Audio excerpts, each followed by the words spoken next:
Hello, everybody. We're very excited and we're very happy of this open conversation with Connie Mou. Connie Mou is a technical service at Danisco, IFF. She has been there for 2 years.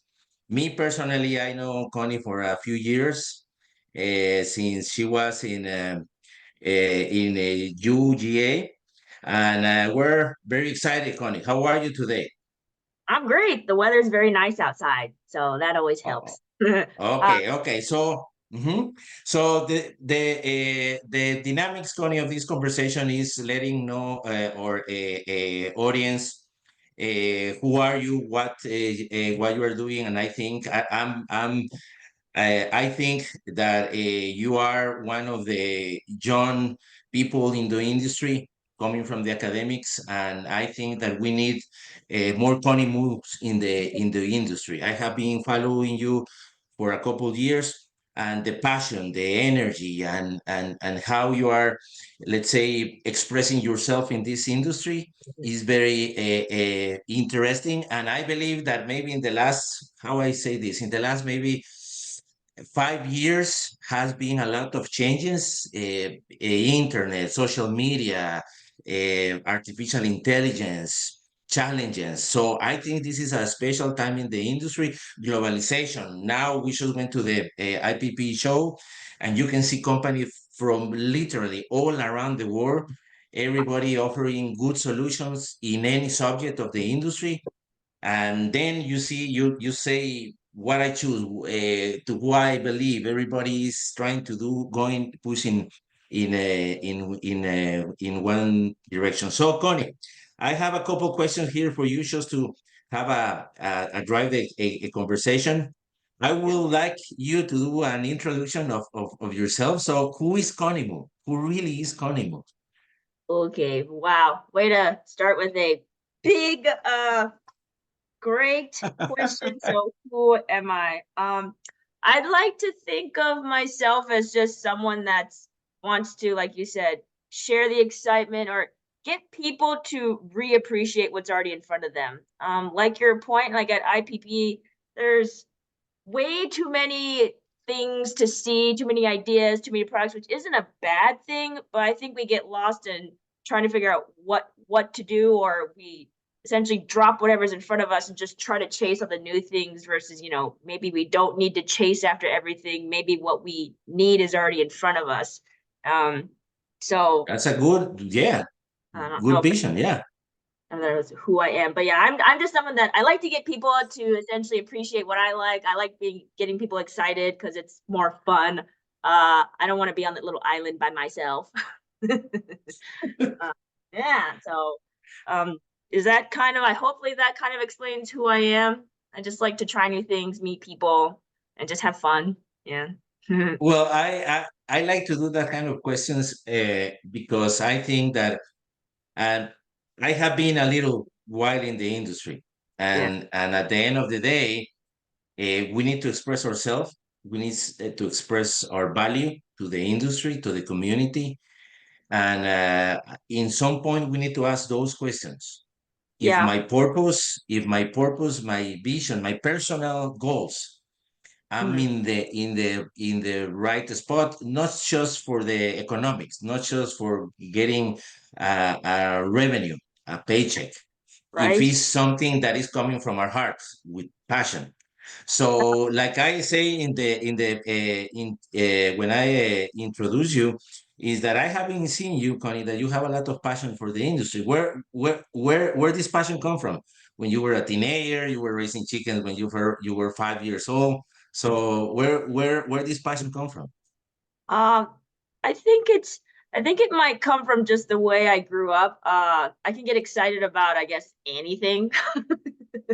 I told someone the other day, I was like, I can get excited about dust if you wanted to me get excited. But no, like how I Okay. really no, I think it's just well, I guess like how did I even get in this industry? It wasn't, I didn't grow up on a farm, but I think a lot of people, at least my friends that are in the industry, most of us didn't come from a farm. Most of us never imagined getting into chickens, things like that. It was just a part of our personality. essentially ended up really matching with something in the poultry industry. So for me specifically, going through school, I figured out that I don't like being in the lab, which is ironic because my mom and my Yeah, I know. they're all microbiologists. I am not. I don't do PCRs or the centrifuge. I tried. I failed miserably. I figured out that I like to be outside, and through like grad school, I had the chance to work on a research farm and figure out like I need to be in an environment where my hands are on tools or on the animal or wherever they're being raised, make changes there so I could see that immediate effect. I'm very impatient, so I needed to find a role that could match that. Which ended up, I guess, being environmental management. And so that's how I landed with my last degree, which was at University of Georgia with Mike Zarek and Brian Fairchild. Their program was exactly what I had been looking for, I guess, like, Why? well, it's a classic thing. When people are like, "Oh, you have a PhD, it's so impressive." I'm like, "No, it means it took me 10 years to figure out what I like to do." And that's what I think. It took me like years to finally find a group of, people or mentors that gave me opportunities to really thrive. And so through there, I, did all my work on farms, all my trials or field trials, talking to growers and seeing what their problems were, and actually being able to use like science, which is really cool. It's like you learn stuff in the classroom, and a lot of my classmates, they end up getting a job in the industry, and they never use anything that their degree was. And so I was thinking actually yesterday, I was like, I feel like I'm so lucky that the work I'm doing in the company right now is really the work I was still doing at Georgia. So that's like 4 years later, Wow. which isn't a long time, but still, because if you look at all my classmates, what role they're doing, are any of them doing projects that their degree was on? I'd probably have to say no. But so again, I'm just very, very grateful that I can still do it. So my passion is where did it come from? Personality and just With a chick, being surrounded by people that give you the but the opportunity. right people. Yeah, it's just the right people. So thank you, Mike, Eric, Brian Fairchild, and just everyone through school and friends. So yeah, does that answer your question? Well, no, it's here, Connie, is not a right or wrong answer. And you know that one of our goals in poultry school is putting a link, a bridge between the technology, the knowledge Yeah, that in some point came from university programs and then companies. yeah, But then how to put it in the practical world, in yeah, the hands of the growers, the farmers, the integrators, and making that, let's say, common work together for the better of the humanity, creating with creating animal protein in with using our resource in the best way, yeah. in the most economical way that everybody can have a living. But the spirit of poultry school is, besides transfer lecture, technology, newsletters, courses, we believe that the people make the difference. Oh yeah, That you can have a message, but if the right messenger, if we don't have the right messenger, the message cannot go through. yeah. Do you agree with that? Oh, 100%. I've had conversations all the time. You could be the smartest person in the room, but if you're a terrible communicator for personality, it doesn't matter. Which is why I guess that's a frustration that I have is we have all this good data, but we don't have the right people to be able to share it. But it's like you can't really teach that. You can try to teach someone how to educate, how to present PowerPoints, but like you said, you need that passion, and I just don't know where that passion is, and some people are how to, encourage that. I don't know, what is your thoughts on how good is the industry at disseminating information to the people that need it? I don't know. Yeah. That's part of the vision of poultry school. Yeah. Let's say pushing the companies, pushing the people that have the elements. And I think that there are companies that they are doing a really good job Yeah. transferring communication, and university also they are doing a good job. But with so many people we have been discussing, and that's another question, is in this time Yeah. that everybody has a cell phone in hands, that we're used to have videos for 3 minutes, that the information is on the second, that if something is happening in China, you know it Yeah. 5 seconds after. So the methods that we use to transfer and to learn, I think that they have changed. Yeah. That is a big question, is how this new generation, and even us, me obviously, we're in a different generation, how we keep learning, but then that learning thing needs to come with practical actions, practical behaviors. And then is like a trial is a trial and a error, to keep discovering, to keep having passion, to keep moving forward. Yeah. So that's another question for you. How you keep, because at the end of the day, knowledge for me is a piece of, let's say, lecture, but Mhm. with practice and Yeah. been improving. And do you still have habits of learning?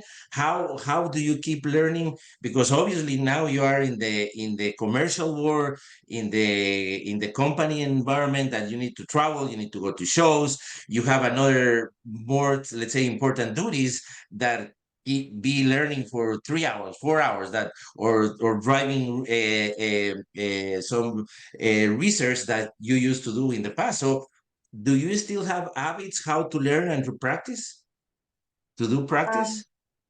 yeah, I mean, if anything, I'm learning more because when you're in school, I mean, again, I was very lucky that my advisors like threw you out into the wild and it's like, go forth. Versus, I think other students in their lab, they're very pigeonholed. They're only focusing on that one little molecule for like 4 years. Versus me, I was out on a farm, like just, being fire hydrant of information. But um, no, like I'm learning more every day because I'm now on the so I'm in the nutrition world. So it's very, I mean, I knew I have a master's in nutrition, but I don't think that really counted. So I'm surrounded by team members that are all an expert in different fields. So they're teaching me things every day, which is nice. It's just there's not enough time in the day to be able to learn it all or absorb. But I think that's okay. And I think that's something that people need to um I think it would help people be less stressed, or I think feel less pressure is it's okay that you don't know everything, and don't put it all on your shoulders to have to know everything. And I think once people realize that, and it's to a certain degree, like you can't just rely on everyone else to know everything, because then, like, what's the point of you? But just finding the happy median that you want to keep learning things every day, but also it's okay to to ask. It's okay to ask other people if you don't know and to rely, because there's That's reasons why fantastic. there's experts in each field. You don't want to go into someone else's lane for XY reason. So again, I have a team that has experts in different fields, and then I myself, like, I like to know things. I don't like to respond to someone I don't know because I feel very useless. I feel stupid. So I go out there and try to learn new things. And again, I'm lucky of where I live. That I walk out the door and there's like a chicken farm probably within 5-minute drive, or I have plenty of friends or industry colleagues that I can go into their office. Like yesterday, I, sat for an hour with one of our customers, and he was very nice to just provide feedback to me to let me learn about a new field. But again, so yeah, I'm learning all the time because I don't like to sit and do nothing. I have to do like 2 or 3 things at like all the time, just to, I guess, make myself feel productive, which I guess kind of goes against what I just said before. Like, you don't need to know everything, but It's uh, okay. It's okay. So, Connie, can you name your personal strengths? What you're really good at? My strength is that when I put my mind to something, I will get it done and I will do it 100%. But then my weakness is I tend to overwork myself, or I tend to rely too much on myself to get something done. I have trust issues. I like to do Really? things my yes, and I think that comes from how one is raised. Also, maybe the lab that they were like mentored in that told them to never trust anyone because everyone lies to us, and it's like a joke, but it's just you've learned that if you really want quality data, at the end of the day, sometimes you need to do it yourself because especially when you go out into when you're finished school and you go out into the commercial world, you know that there's just not time to really execute a well done trial. That's just the reality of life. If someone told you that they did, they're lying. It's like, no, you don't have time. The only time you have to really produce good data is in grad school. Everything other than that, it's like if you're maybe in academia. So where was I going this or what were we talking about? About your strengths and your weakness. Strengths and weakness. So yeah, so I have very big trust issues because I have to do everything myself.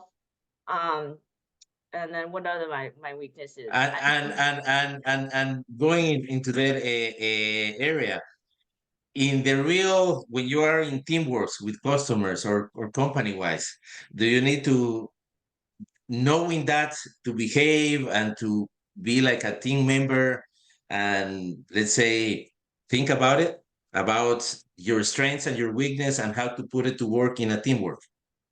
Yeah, and that's the good thing about having to get out of school and being on a team is it forces you. I don't even say force. It just gets you to realize that if you want to keep going and be happy, you have to compromise. And so, I'm very lucky that I really love the team that I work on right now because, again, everyone kind of knows their role. We're That's understanding nice. personalities, and so we've learned of how to work with each other. Now we're not perfect. We definitely have times where we get mad at each other, but we are big enough people that we will address it with each other versus letting it simmer, and just explode. So, um, yeah. So if it's just, again, it's about the people. If you have good people around you, things work. So since the day that you graduate and start in the, let's say, in the working force of the poultry industry, what are or which are the major changes that you have been noticed in the industry since Um, you went out from the academic and now after 4 or 5 years being in the field for saying that, what is something that really captured your attention that was unexpected or is really capturing your attention, if you um, can point any element? Yeah, I think it's well, I don't even know if it's I don't think that it's more I don't know if it's like changes. Maybe it's to your point of things that I just didn't realize because again, when you're in school, you're in this magic little bubble. So going out in the industry, it's just getting the real experience of cost cutting measures. People talk about it, but then you really see it for yourself. Not that I didn't believe it, but now I'm living it. And so that definitely influences how I design trials or how I approach customers or how essentially you organize your year's projects, which is frustrating sometimes because that's again, it plays into quality of data and just your ability to really support someone the way you want it to versus how you can realistically do that. Um, I guess the other thing that I'm realizing is like you said in the beginning, just how do you connect industry, academia, all the parties together so we communicate well. I'm just seeing that there's a bigger and bigger gap between all the groups. Like academia, Really? it's going downhill. At least Wow.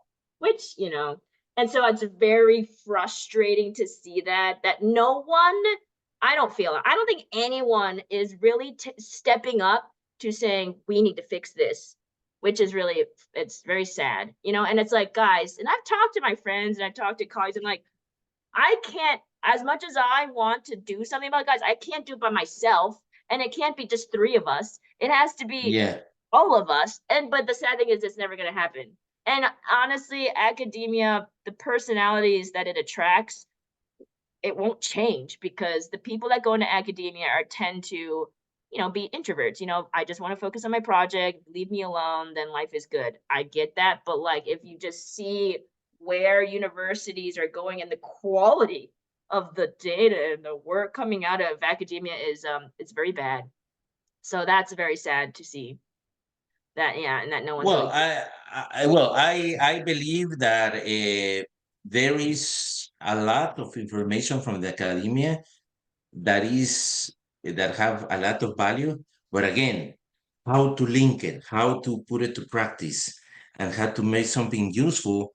I think that's a job or a work that everybody needs to have because, and also the companies they are investing a lot of research. A lot of technology, and I think we need the academia, but I think my thinking is that the changes has been happening so fast in the last year Yeah, that we need to reinvent the ways of learning. We need to reinvent the ways to do research. We need to reinvent the way that used to do things, and not just in the agriculture, not just in poultry. You can see another fields that a lot of young guys they are just going for money, just doing a good revenue, and they don't want to go to a college. They don't want to get a degree. But if you need a lawyer, you need a doctor, or you need an architect, an engineering to build your house, to having an open heart operation, or a lawyer to defend you, they want somebody from Harvard. They want the top notch, right? yeah, But yeah, so that's what I'm thinking that uh, part of our vision to put everybody together and thinking about this is providing some at least thinking what we can do all together because everybody plays different roles in the industry, but I really maybe I feel a gap more than ever in the last 5 years, like you say, yeah. from what is going on, how to use all this technology. For example, artificial intelligence. What do you think, Connie? Where are we at and where we are going in the poultry industry?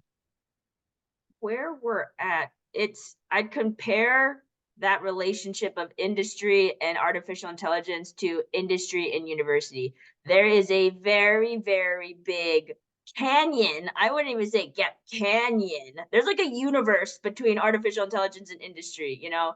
Artificial intelligence, where it's going, I mean, it's mind blowing what some of these companies have invented and what they're working on. Like it's fantastic stuff. You know, my brain can't even process how they were able to develop some of these things. But the problem is they don't know the industry enough. It's like, guys, there isn't a realistic application for it because you're trying to automate a living thing. We're trying too much to try to treat a chicken or a cow or a pig like a robot. And it's like you just can't, you know. And that's the problem I think is, and because that's why there's just going to be always this divide. And then I also don't think that artificial intelligence, because whenever you see someone present you some technology like a robot, they show you one. It's like, guys, most of these farms are 14, 24, 36 houses. When I look at a robot or I look at technology, I multiply it by at least 10 or 12, you know, because I'm like, I don't need one, I need many. So it's just the investment. And so I hope that the people on the AI side are more doing due diligence and talking to the people actually using it to make sure that their technology, once it gets to the right amount of stage, that it actually is appropriate for who's going to use it. Does that make sense? Maybe. Yeah, I think it's yeah, it's like I say, it's not good or right, a good or bad question. I have been talking with a lot of people about artificial intelligence, and there are some assignments, there are some things that maybe artificial intelligence can be useful to Yeah. collect data, Yeah. to collect some things that maybe uh, put more free time to the grower or the person that is in charge Yeah. to think, create different things. But in the other hand, if that goes so much, it will also put us away from the feelings, the perception, Yeah. the things, the gifts that we as humans have to connect. to feel, to see the chickens, to see the environment, to have that gut feeling, right? So Yeah. I think that that needs to be like a middle term, how this can help me as much as I can with some diligence or some task that will free me, will give me more time to do another things. So, but now is again, you go to the show, any show, wherever, and maybe it's 50% of the companies or more working with artificial intelligence. Yeah. And it's, you can't stop it. So you just have to figure out what to do with it. Because I think there's already the problem. Like, we are already, why are we encouraging people to not be on the farm? That's my problem with artificial intelligence. Everyone's, like you said, point is, okay, if I have AI helping me, I can have now time to do something else. Well, most growers be like, oh, that's time to not be on the farm. No, no. It's now you have time to fix a fan or make sure your equipment's functioning right. Yeah, Yeah. that's what I'm hoping people need to maybe emphasize, like, okay, my robot can help you do XYZ. That gives you time to fix fans, not to be off the farm. I maybe some, I don't know if some companies are messaging in that way, but I think if they aren't, they should be. Because we do not need to give people any more reason to not be near their birds, to walk their birds, to see, like you said, and feel what's going on. So, Yeah. With all those topics, Connie, that we have been talking, education, artificial intelligence, academics, the companies, what do you think are the challenge of the industry right now? If you can name three, four really that the industry is experiencing right now is health, influenza. What do you think are the more important challenge of the industry right now? I think one of the biggest challenges of the industry right now is what do you call it? Essentially, it is dealing with corporate culture. I think that is the biggest issue right now with the industry is we are trying to treat again living things like too much of a business versus which it is a business. Um, we're trying to stencil cut things. And so, because if you see, like the reason that why I mentioned corporate is because corporate is influencing everything. That's a part why it's so difficult for us to deal with some health issues because cost cutting. Everybody's trying to cut back. Some of those cutting back things are some technologies that could help us, better raise our birds or, labor. But we have to, let go of this particular complex because of XYZ. And so that is the biggest problem is corporate culture has made raising birds harder and harder because what 50 years ago we weren't a big business, everyone was their own individual farm, it's your backyard chickens. And if you saw back then, it was a lot easier to make your own decisions. But as companies, as we started to develop companies, chicken companies, and made things on a bigger scale, and it's a part of having a big business, you have to streamline some things. But I think we're way too focused on trying to streamline everything and we forget that some some things in life you just can't do that or else you're going to give up a lot of things. And those things that you give up, you just have to realize that you had to do that if you want to go in a certain direction. But sorry, that's like a big philosophical thing. Other things that the industry is dealing with, I guess, is health is always a big issue, and I think that's what one of the problems that I run into when there's some small companies that come to me and like, hey, can you try our new product or things like that, or what do you, or they try to fit their technology into the industry, and I'm like, unless right now your thing can fix a disease, companies aren't going to really care about it, which kind of sucks. But then again, that goes back to some of these companies not talking to their end customers to truly understand what is the problem. Okay, this is your problem. Then let's develop a solution versus I assumed XYZ, I developed a solution, please use this. Yeah. But Yeah, I think. Well, I think that again, it's just thinking in blocks of periods, a period of time. I think that, for example, even us in my age, the wellness. Now that when you go to the supermarket, you want to see if they have proteins, if they have calories, if they have any other additives. For example, I don't know if this happens to you, but I bet yes that we are in the chicken industry, people that is not in the industry, everybody say, hey, the chickens they have antibiotics, they have illegal growers, or they have promoters of growers. So the people that is not in the industry, they have a different vision, the population, right? And these trends of that the everybody needs to be labeled and track, that you need to know where this chicken is coming from, and this clean production.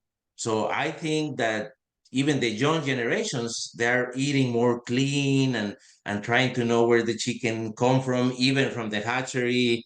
So do Yeah. you think is a threat there or a challenge in that perspective? Yeah. It's funny you say that because yesterday I was sitting with the grower and we were talking like philosophical conversation of I just love like that philosophical conversation. I told I was like, I love this. Let's talk philosophically of problems that we can't fix. Because he mentioned the antibiotics and things like that, the conversation essentially led to I'm very frustrated with some marketing with the field of marketing. And hey, it has its purpose, but I feel like when it comes to the poultry industry, it did not do a lot of favors to us.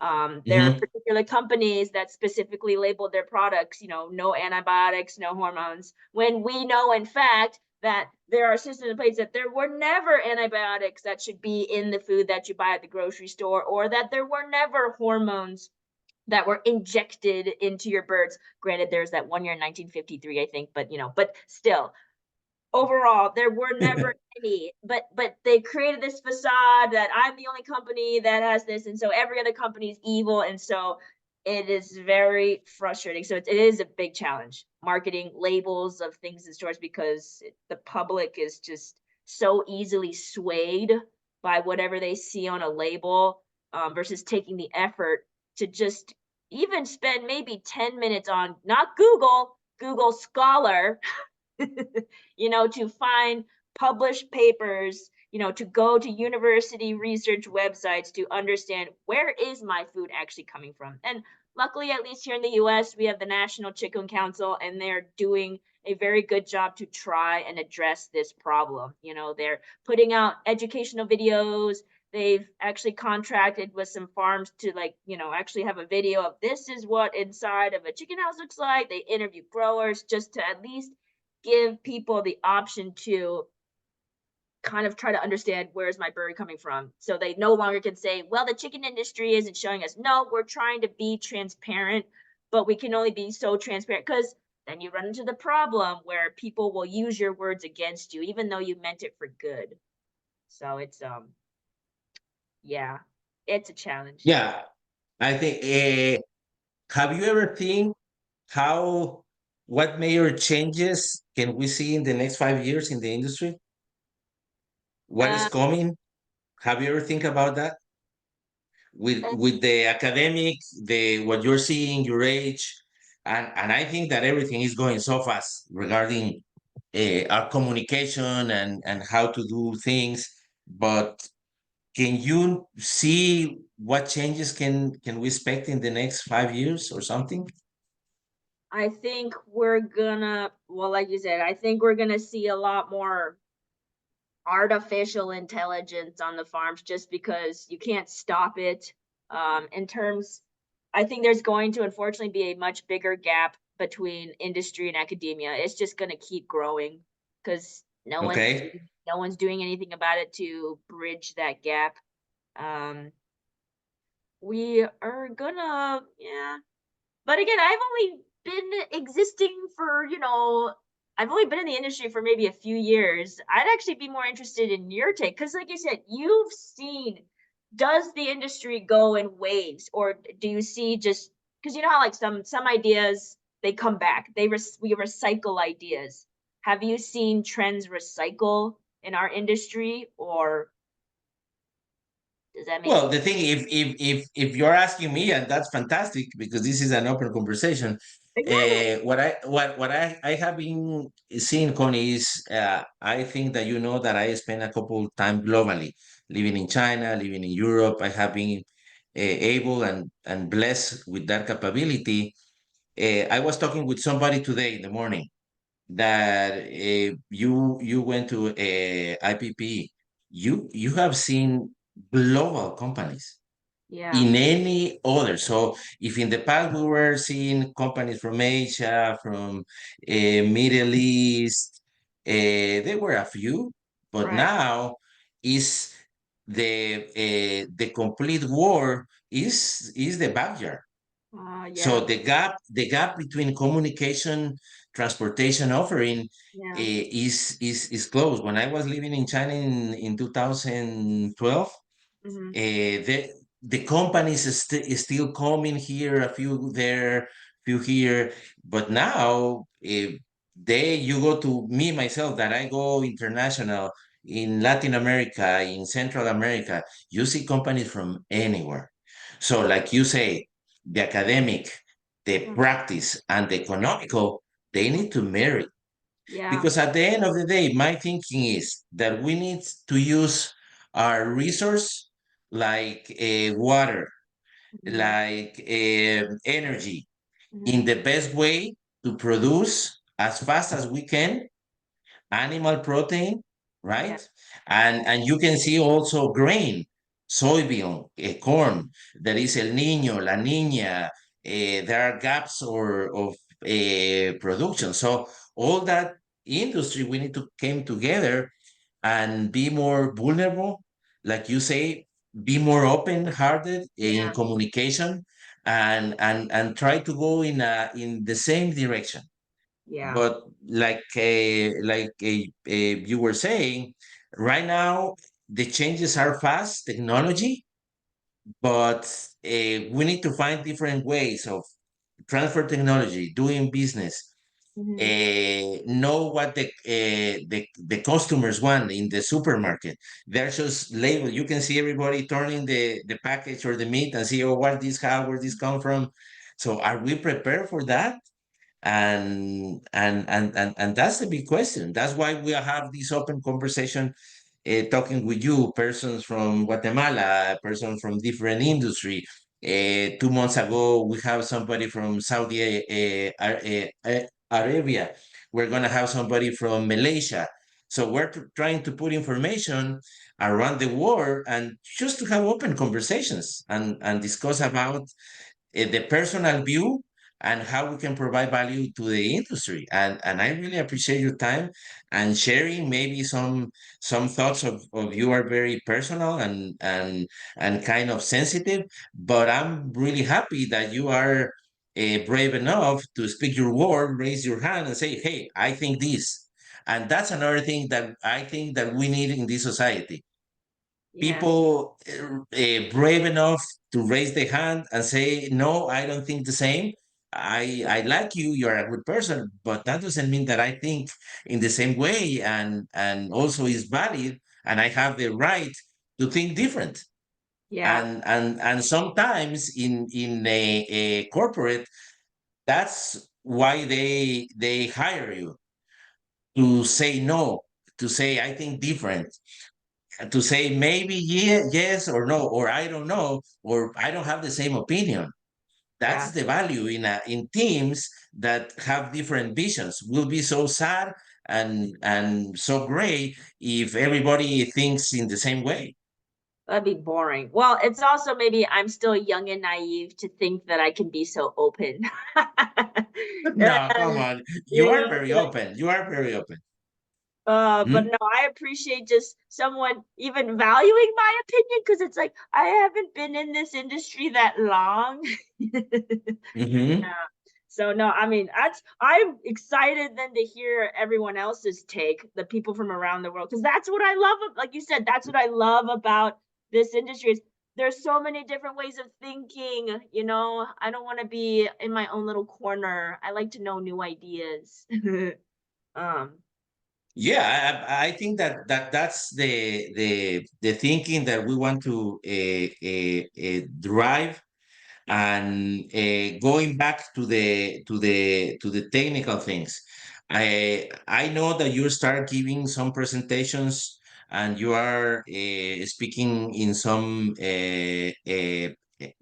events. How do you feel that part? You providing knowledge. It's Do my you think? Mhm. love. Well, sorry. So sorry. What's your question? So now that you are more active in the company, and also I have been seeing you that you are participating in some events. How do you feel providing that knowledge in presentations, in seminars? Do you think that the audience is getting that knowledge and doing something with that, Uh, and how practical that will be? yeah.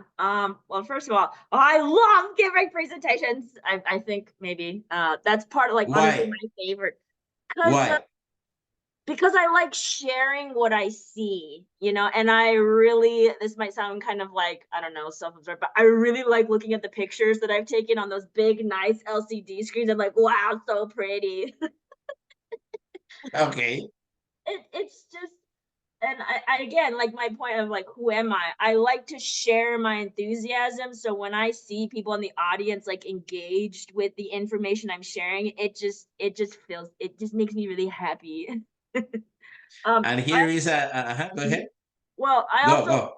sometimes I like giving presentations because that's a point where no one can essentially talk to me yet. Like I it's like you're kind of on your own little island, and so you know it's like you can just have time to share a message, and hopefully when I create presentations, I you want it to relate to whoever you're talking to. I do not like giving, first of all, I'd never give the same presentation. And I learned that from Max Eric, blah, blah, blah. But it's because the point is, if you want to engage someone, you have to make it mean something to them. So hopefully, I try to do as much research as possible of who I'm going to talk to try and include information that comes from them. And so again, when I present it to them and I can see that they appreciate that, man, this person took time to put something in there that mattered to me. It's the best feeling. um, and do people actually use it? You know, there's always going to be people in there that aren't engaged, you know, but your only hope is that you have like one or two people that come up to you afterwards and be like, hey, you know, I really like the information. I would love to take this, you know, to that information. The best parts is when someone comes up to me and like, hey, can you come to my farm or come to our operation? And, you know, Wow, that's nice. those are the best. That's when you know you did a decent job at least, you know? Um, That's a good saying. And here is the another questions. When somebody challenge you, yeah. how good are you handling that? Well, here's the Have funny you thing. ever experienced that? Have you ever experienced that? That No, because at the end of the day, sooner or later, someday somebody will come and say, "No, I don't agree with you," or maybe no, you are not in the right track. It will I happen sooner or later. I would prefer someone to tell me because I'm like, I don't know everything. And I really don't. Yeah, Guys, I'm all about you telling me if I did something wrong, but I would hope that you would have the courtesy to tell me what could I do better.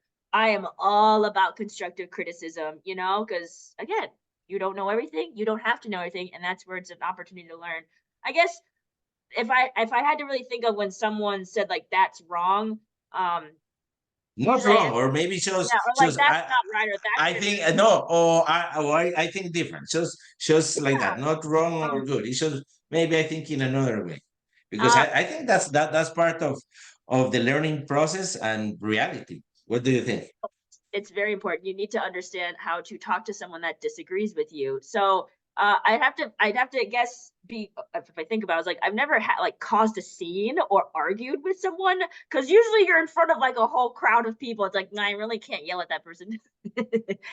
What I do is I ask questions like, okay, if you do think that way, help me better understand your conflicts because again, the data that I usually present may not be applicable to you but help me then like help me help you. Yeah, uh, that's great. yeah. So my response is when someone doesn't agree with me, I ask a lot of questions to try to figure out what are we disagreeing on, and is there something that I could do to improve things. So yeah, I mean, what do you do? I mean, you've been in the industry a long time. I'm sure you have interacted with people that may not. You know what, Connie? You are well. We're just starting in this type of conversations. You are our number three. We have much more to come, but you are the first one to is asking me questions to me, and that's really nice. I So like the knowing thing more is, knowledge. so what I think with somebody and always happen. Well, when it will happens to you and happens a lot when you are facing customers, when you are in the business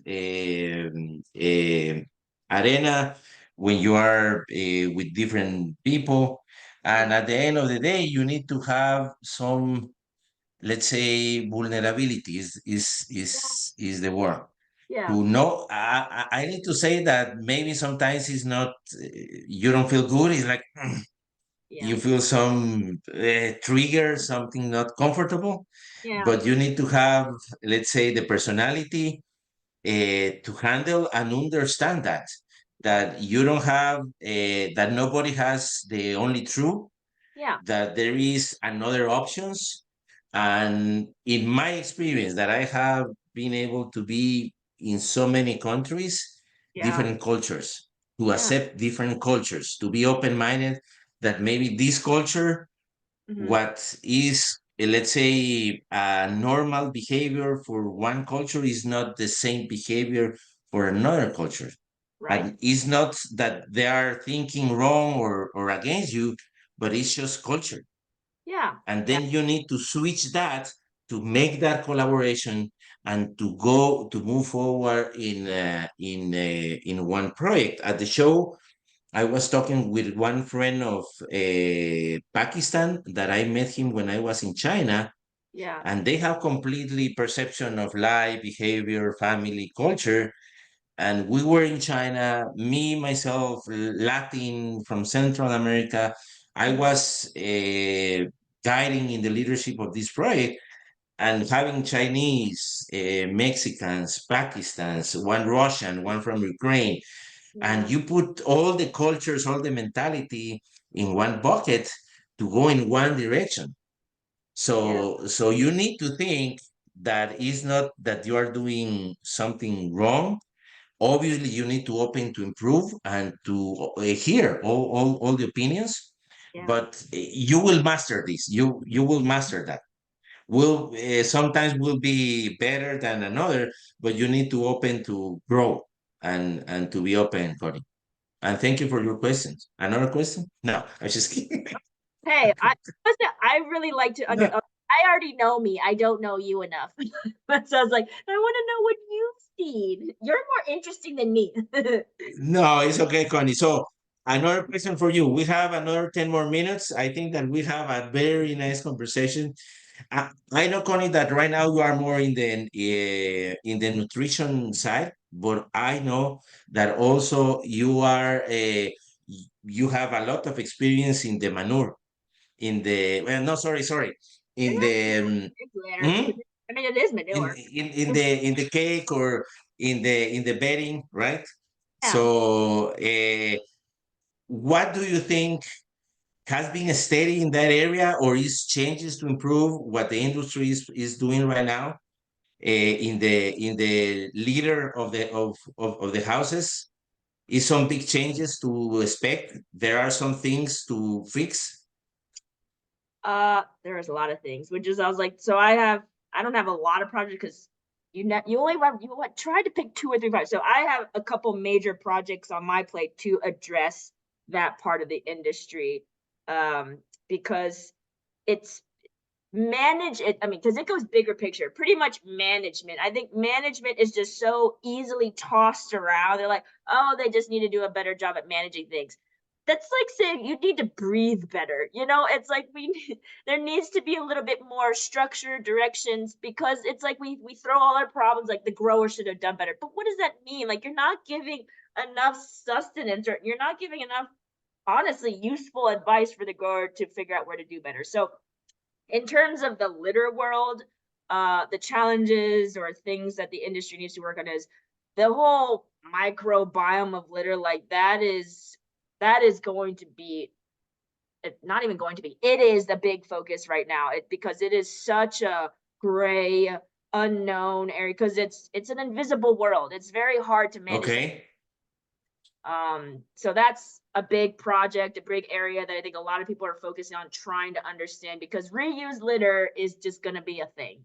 I know there's some people pushing back, but there's just some regions around the world where it's just more economical. I get in Europe, they clean out every time. That's because it's appropriate for your region. But in the US or in South America, it's like we have to reuse litter sometimes. So we need to understand it. Um, and so on that part, I think what we need to be doing a better job of what I'm doing is actually collecting information of what are we doing. Because I don't know about you, I'm in a lot of conversations where, oh, our growers are supposed to decake or windrow.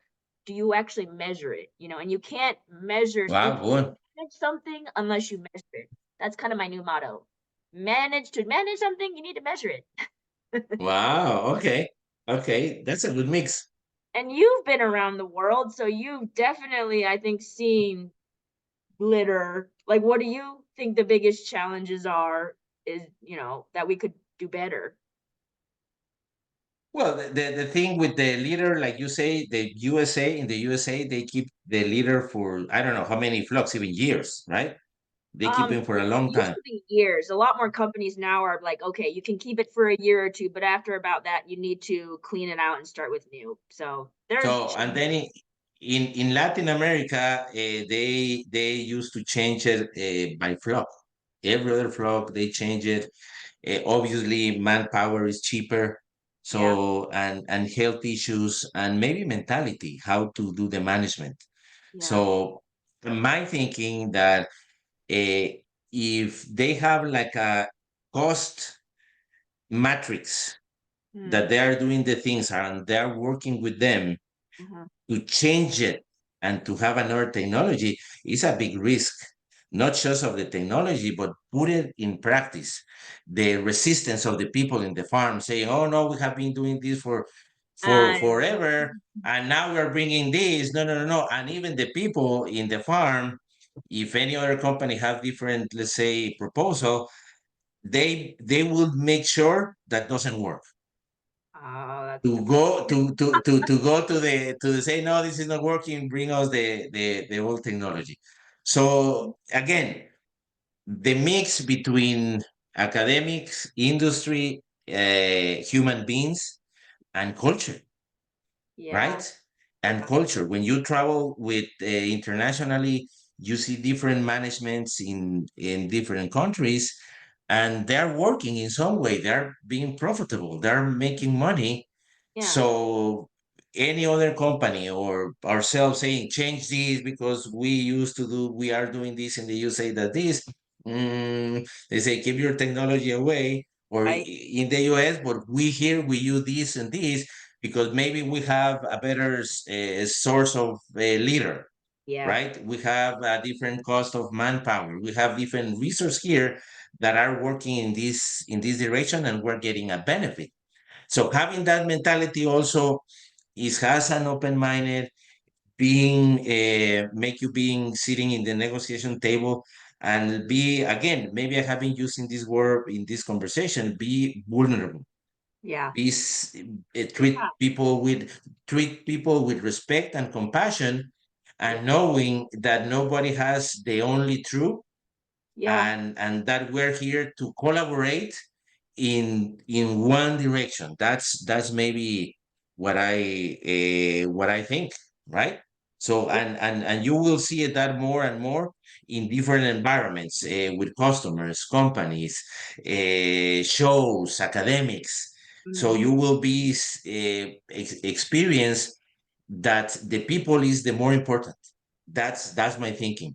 Yeah, The people that you saw last week in the show is the more important of that show. yeah, That feeling, that communication, that connection that we have in between humans I think is the more important to create value into not just the poultry industry, anything with your friends, with your family, with a community, with a lecture club, whatever. Is Yeah. your presence, is your energy that you Yeah. need to transmit to have like a tribe, right? Yeah. So that's what I think. Amiga, Connie, I think that we run out of time. It has been 50 minutes of very nice conversation. Anything else that you would like to share with us, to our audience, Uh, about where we're going in this industry and how we can add value? um, just keep the enthusiasm. Hopefully everyone can be just excited as I am about their job, and because I think that if you're happy, things will work out. So just try to figure out what makes you happy. So for me, again, it's talking to you all, being on farms, and using science to make things better. But no, I really appreciate just you willing to talk with me, and I really love these kind of questions. I don't think we Do have you enough. have, Hmm? last question, sorry to interrupt you. Do you have a clear purpose A clear in the purpose. industry? Yeah, is to make people better. Okay, The how? goal is how. Um, I guess at the end of the day is education. Like you said, like taking the data, packaging it in a way that as many people can understand from different backgrounds. I think that if whoever could figure out how to do that will be the ruler of the earth, you know? um, does that make sense? I think so, yeah. So Yeah, well, at the end of the day, I think that that's why that you really capture my attention to be in this conversation, because I think that we have the same vision. I yeah, think that the key element of the poultry industry is the people. yeah, And as far that we have a common purpose, and as far as we understand ourselves and the value that is in ourselves, yeah, I think that if we have a community to share and understand that everybody is individual, everybody is different, yeah, and I think that we can find the solutions that to, let's say, face the challenge and threats that may be coming in the next few years. yeah, But I have been in the industry a couple years, and you already start experience that the industry is small. You will start seeing the same faces year after years, start changing a little bit, but at the end of the day, is a close community. It's yeah, not as big. Is a and I love it, but I believe in the connections. I mm, believe in the individuality of every one of us. mm, I believe that everybody has a different gift to provide to the world, yeah, but how we express it freely yeah. and how we have the boldness to share that value. First of all, we need to believe that we have it, that we have that gift. It's all about self-love. That's another open conversation. But the thing is, self love, self esteem, Yeah, self worth. yeah, Yeah. So, and then being able to express it to the world and put it to the service yeah, of a community. yeah, So that's part of this vision of poultry school, that we know that we need the technical, we know that we need the academics, we know that we need everybody, right? We yeah, need everybody together, but in this time that things going too fast, we need to think faster than maybe we were thinking 10 years ago. yeah. And Yeah. Well, honestly, that's because our I've been thinking. listening. I've been thinking. I've been listening to podcasts. I know everybody wants fast, fast, fast, but honestly, I think it's okay to slow down because I listened to a very nice podcast the other day about why do big numbers break our brains. It's because I truly believe it. Our brain our brains have not yet caught up with how fast things have changed. And so we're really just honestly at this point incapable, I think, of operating to the speed that we are. And that's okay. because I think if we keep trying to speed things up, we're going to get sloppy, we're going to get frustrated, and then that's why things don't get done. So I honestly think it's worthwhile to pause or slow down, take a breather, see what's in front of us, summarize what try to think big picture, like what are the top 3 things that I can fix today, and then go forward. Cause yeah. Or maybe it's just I can't keep up with people and I'm just telling people to slow down, but I'm like, I think we need to slow down. Okay. No, no, Connie. So I really enjoy talking to you. Unexpected conversation, by the way, and that's the really nice about doing this, having an open conversation and sharing with people this type of conversation. I think that besides the technical things and the measure and the test, this type of conversation they are very helpful, needed, and I think that we're providing a value to the industry, Connie. Yeah. Thank you very much for your time, and yeah, I hope that you enjoy as much as I did this conversation. And see you around, Connie. Thank you very much. Yeah, I too. Okay, bye bye. Ciao.